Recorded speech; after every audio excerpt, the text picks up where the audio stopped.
20세기 가장 위대한 물리학자였던 아인슈타인은 석가모니는 시간 여행자라는 농담을 했었습니다. 그렇다면 왜 아인슈타인 같은 위대한 천재가 석가모니가 미래에서 왔다고 했을까요? 그 이유는 바로 3000년 전에 탄생한 불교 교리가 21세기 현재 과학적 논지와 일맥상통한다는 데 있습니다. 물리학의 역사는 뉴턴을 중심으로 한 고전 물리학과 20세기 이후 등장한 상대성 이론 그리고 양자역학을 중심으로 한 현대 물리학으로 나뉩니다. 그 중에서도 양자역학은 천재들이 인정한 천재라는 리처드 파인만조차 양자역학을 제대로 이해한다고 말한 사람이 있다면 그것은 거짓말이라고 했을 정도로 이해하기 굉장히 난해한 분야입니다. 하지만 오늘 이야기할 시뮬레이션 우주론을 설명하기 위해서는 양자역학을 빼놓을 수가 없는데요. 정말 쉽게 설명드릴 테니까 잘 따라오시기 바랍니다. 우선 시뮬레이션 우주론이란 우리가 사는 이 세상이 고도의 지적 생명체가 만들어낸 가상현실이라는 이론입니다. 쉽게 말해서 영화 매트릭스를 생각하면 와닿을 거예요. 영화 매트릭스를 보면 주인공 네오는 시뮬레이션 세상을 살아가다가 이 세상이 시뮬레이션이라는 것을 깨닫게 되는 인물이에요. 매트릭스에 나오는 시뮬레이션 세계가 우리가 사는 세계라는 주장이 바로 시뮬레이션 우주론입니다. 이게 무슨 개소리냐?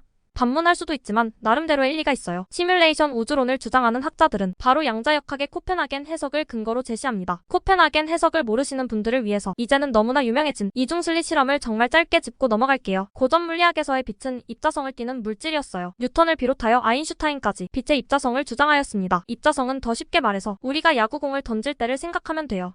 야구공을 슬릿 사이로 던지게 되면 구멍을 통과한 야구공들만 구멍 뒤로 갈 수 있다라는 거예요. 이것이 고전 물리학에서 주장했던 빛의 입자성입니다. 하지만 이중슬릿 실험을 통해서 빛의 파동성도 관찰이 되어버린 거예요. 이중슬릿 뒤에 마치 파동이 지나갈 때와 같이 간섭무늬가 생겨버린 겁니다. 이게 이상했던 과학자들은 슬릿을 통과하는 빛을 관측해보기로 합니다. 그런데 이제는 이것이 다시 입자성을 띄어버린 거예요. 정리하면 관측을 하면 입자성을 띄고 관측을 안 하면 파동성을 띄었다는 거예요. 그러니까 빛은 입자성과 파동성을 모두 띈다라는 결론이 나오게 됩니다. 코펜하겐 해석은 이렇게 두 가지 성질을 가진 입자가 여러 가지 확률을 가지고 중첩된 상태로 존재하다가 관측당하는 순간 파동함수가 붕괴되고 하나의 상태가 결정된다는 해석입니다. 그래서 이게 시뮬레이션 우주론과 무슨 관계가 있냐라고 할 수도 있어요. 자, 여러분이 게임을 할 때를 상상해 볼게요.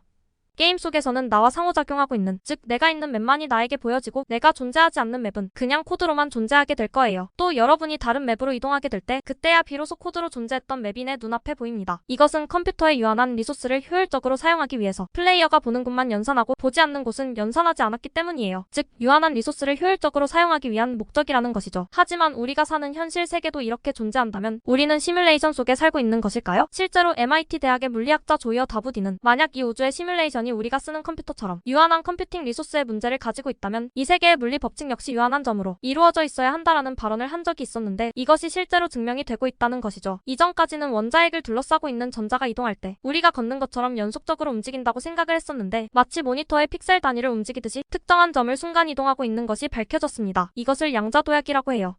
또 마치 게임에서 이동속도와 중력 등을 제한하는 것처럼 혹은 컴퓨터 사양에 따라 게임의 속도가 제한되는 것처럼 우리가 사는 세계에서도 최대 속도, 최소 단위 등 분명한 한계치가 존재합니다. 아무리 빨리 움직여도 빛보다 빨리 움직이지 못한다는 말이죠. 하지만 양자역학에서는 하나의 입자를 둘로 쪼개서 아주 먼 거리에 위치시키더라도 거리와 무관하게 동시에 다른 쪽 스핀 방향이 정해지는 것이 밝혀져 버렸습니다. 쉽게 설명해서 쌍둥이를 한국과 미국에 떨어뜨려 놓고 한국에 있는 쌍둥이의 싸다구를 때렸는데 미국에 있는 쌍둥이의 싸다구도 동시에 빨개진 거예요. 이러한 현상을 양자얽힘 현상 이라고 해요. 그러니까 두 가지 정보 중 한 가지가 정해지면 나머지는 시간과 공간을 초월해서 동시에 정해진다는 말이에요. 우주 끝과 끝에 있더라도요. 이 양자얽힘 현상이 시사하는 바는 세상은 이미 짜여진 데이터로 존재한다는 것입니다. 자, 지금까지 조금 복잡했죠? 싹 한번 정리해드리겠습니다. 시뮬레이션 우주론은 지금 우리가 살고 있는 세계가 마치 컴퓨터 시뮬레이션과 유사하다고 주장합니다. 제한 속도의 존재는 프로그램 정보 처리 속도이고 최소 단위의 존재는 모니터의 최소 단위인 픽셀, 시공간을 초월하는 양자얽힘 현상은 이미 입력된 데이터의 값이라는 주장이었어요. 이러한 주장은 소설이 아니라 놀랍게도 일론 머스크,